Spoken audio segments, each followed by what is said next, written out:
طریق بستن نخ وزن ریل.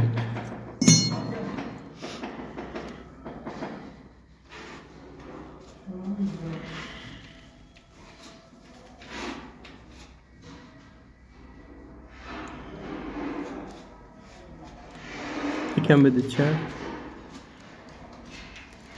خیلی اوکی.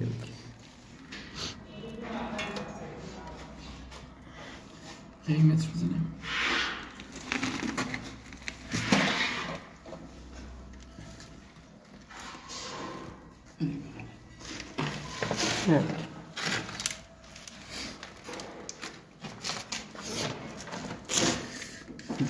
بعد یک کوگ از زیر، یک کوگ از رو.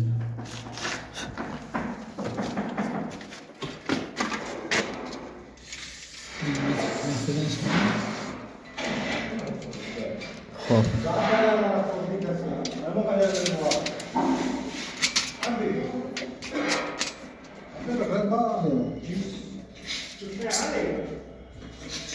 بکش الان میزون میزونی؟ ها یک زیاد کنم.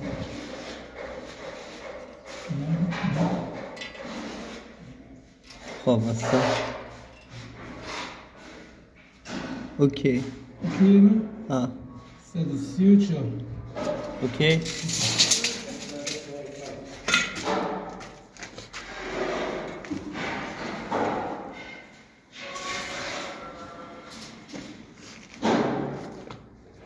یک نخل دیور، یک نخل روبر که نخل دو طرف راهش بسته بشه به چپ و راست دیگه نره. باز یکی از بالا و یکی از پلیه مثل همون یک کوب از زیر یکی از روی، مثل بافتنی ولی از بغلاش. شاگردان ما اینجا سریع یاد میگیرن چون ما با روش خیاطی با روش های نوین میشونن برای ثبت سفارش عدد یکی بفرست کامنت کن.